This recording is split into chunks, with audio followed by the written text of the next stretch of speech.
Amigos, 7 minutos de la mañana nos acompaña Julio Cellini Ramos. Este apellido se escribe con C y doble L, para quienes vayan a transcribir esta entrevista. Es abogado, consultor político, asesor legislativo, profesor de Derecho Internacional, Análisis Político, Relaciones Públicas, Políticas y Diplomáticas, IBLP Alumnus, director de Locke Political and Social Consultancy. Bueno, Julio, este fin de semana el Acuerdo de Barbados ha sido noticia y quienes lo han suscrito de lado y lado se acusan recíprocamente de incumplirlo. ¿Qué importancia tiene ese acuerdo en este momento? ¿Qué plantea en la perspectiva? Bueno, Eduardo, en primer lugar agradecido por la invitación. Creo que yo empezaría diciendo que por encima de toda la turbulencia pública que estamos viendo en el momento, hay que preservar siempre y por todos los caminos el Acuerdo de Barbados y los subsiguientes pasos que a partir del Acuerdo de Barbados se derivan. Es natural que en un proceso de negociación, lo decía Gerardo Blight, hayan reveses. Es natural que vayamos 5 pasos adelante y retrocedamos 3 o 4 pasos atrás en determinados momentos.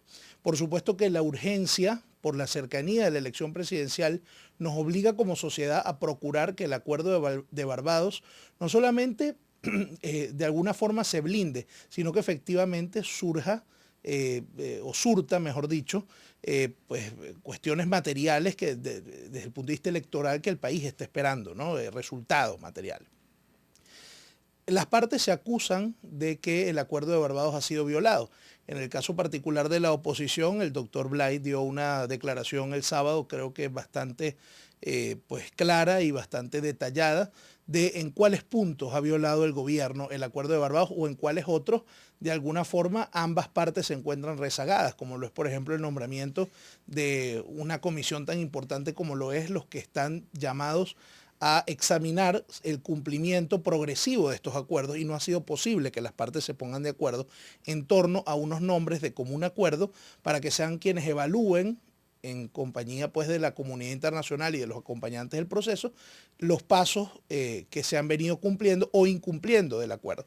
Pero el gobierno también acusa a la oposición de haber violado este acuerdo por supuestamente o presuntamente estar involucrado en algunos hechos de conspiración que la verdad es que al día de hoy, Eduardo, no parecen tener asidero en la realidad, o al menos no hay pruebas fehacientes, claras, de que esto pueda estar siendo pues desarrollado con el apoyo de la oposición. Y yo creo que a partir, Eduardo, de la elección, de la consulta del Esequibo, donde claramente hubo una expresión del país que todos pudimos ver, el gobierno parece que sabe perfectamente dónde está parado, cuál es la poca competitividad que ellos tienen hoy en día y la poca capacidad de convocatoria, y eso los ha llevado a partir de esa elección a elevar no solamente su discurso en términos pues de violentos, ¿no? sino también entonces a empezar a resucitar estos fantasmas del pasado que no son nuevos, que tienen que ver con la conspiración, con el magnicidio y con un montón de cosas que la opinión pública no tiene al día de hoy pruebas claras de que esto efectivamente esté pasando. Entonces yo creo que hay que hacer un llamado a la responsabilidad y no huir hacia adelante. El gobierno tiene que entender que el Acuerdo de Barbados debe respetarse, que el país está esperando una elección libre, que el país está esperando una elección con garantías para que sea la gente la que decida cuál es el futuro que quiere, ¿no? Tal como lo has descrito, Julio, en la dificultad de que ambas partes estén plenamente satisfechas, ¿qué hay que seguir trabajando? ¿En qué hay que insistir para los escenarios que vienen con las elecciones?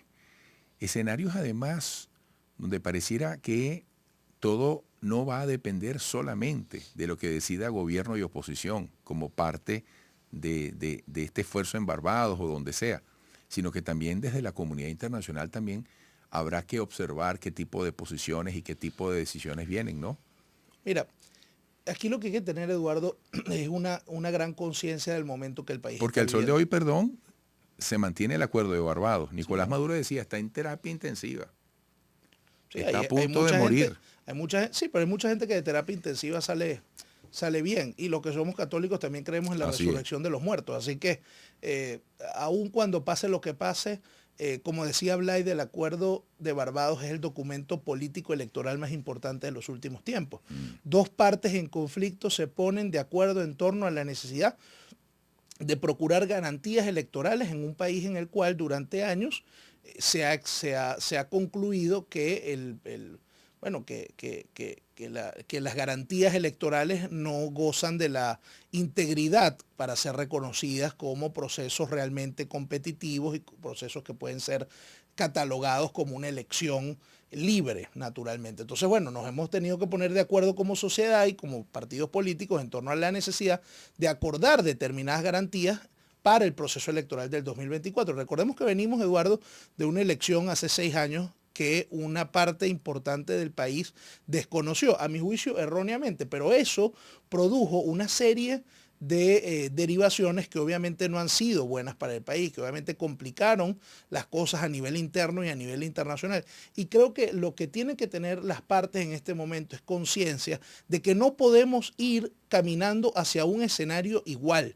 No podemos volver al 2018, no podemos retroceder, porque eso supondría que el país nuevamente se estanque desde el punto de vista político, desde el punto de vista económico, desde el punto de vista internacional, y creo que eso no le conviene ni al gobierno, ni a la oposición, y mucho menos al país, Eduardo, que en el medio sufre las complicaciones de una diatriba política que aún no consigue salida. Entonces, hay que preservar por encima de todo los canales de diálogo, los muy limitados pues canales de confianza que se han establecido entre algunos actores del gobierno y algunos actores de la oposición, que mucho ha costado, porque durante años se estigmatizó el diálogo y la negociación, y hoy que el hecho simple de que se puedan sentar y reconocer que el país requiere un acuerdo es importante, pero ante la proximidad, ante la cercanía, la inminencia de la convocatoria de la elección presidencial, para la cual, por cierto, las partes se tienen que poner de acuerdo en torno a una fecha que le van a proponer al CNE, bueno, urge sentarse, hablar y poner las diferencias de lado y dejarse, Eduardo, de estos pues cuentos de camino de las conspiraciones, los magnicidios. Yo creo que la oposición entendió perfectamente que esos caminos pues no funcionan, que esos caminos no sirven y que ellos no están en capacidad además de organizar algo de esa naturaleza y que es totalmente inconveniente. Ahora fíjate, tú has dicho que se estigmatizó durante mucho tiempo aquí el diálogo y la negociación, y también aquí se ha estigmatizado el hecho de votar o no votar y claro, el tema de la desconfianza en los procesos. Entonces, el venezolano hace rato tiene como que 2 niveles de decisión frente a un llamado a votar. Primero, si voto, y si decido votar, ¿por quién? Esa es toda una tarea, ¿no?, que le compete también a toda la dirigencia política. Mira, Eduardo, qué bueno que me das la oportunidad de reflexionar sobre esto en tu programa, porque lo he dicho en otros en estos días, que así como en la casa se enseñan los valores, así como en la casa se enseñan las reglas de cortesía, se enseñan todas estas cosas, bueno, de la educación primaria de la gente, debería enseñarse también la importancia del voto. Porque además cuando se cumplen 18 años, cuando un joven cumple 18 años, adquiere una serie de derechos entre los cuales está el derecho al voto y pareciera que se ha perdido conciencia, Eduardo, de lo que eso significa. Entonces, en los hogares tiene que empezar esa educación cívica, pero también las instituciones deben promoverlo y pareciera que nuestras instituciones han olvidado por años que tienen que promover el voto, que tienen que promover que la gente se inscriba en el registro electoral y facilitar ese proceso. Hay poco entusiasmo en los jóvenes. No está pasando. Muchísimo, porque pareciera que no se comprende qué es la democracia, qué es la república, qué son las instituciones, porque las instituciones han desaparecido básicamente, Eduardo, de la vida diaria de la gente. Entonces, eso es lamentable, pero es así, y los jóvenes no tienen conciencia de lo que es la república, de los valores y de los principios sobre los cuales se fundamenta la democracia. No hay conciencia de la importancia del voto, pero por supuesto que al gobierno pareciera que eso le conviene porque no le interesa que la gente participe. Cuando ven las encuestas, los altos índices de desaprobación que tienen no parecen estar muy interesados de que eso se traduzca en un resultado electoral. Entonces, tenemos que rescatar el voto como estrategia, tenemos que rescatar el voto como herramienta cívica que tenemos pues, los civiles para poder participar en los asuntos públicos y decidir nuestro futuro, y tenemos que luchar como sociedad para poder votar, Eduardo.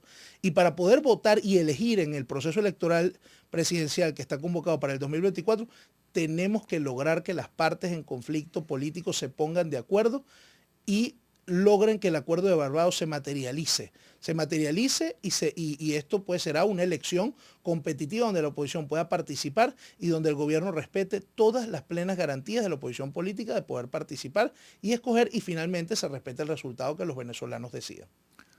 Bueno, Julio, es un gusto escucharte. Esperamos que pronto podamos retomar la revisión de este camino que inevitablemente promete muchas tensiones. Es un gran reto para todos los venezolanos ir al mejor proceso posible, sociedad, instituciones como tú lo has destacado.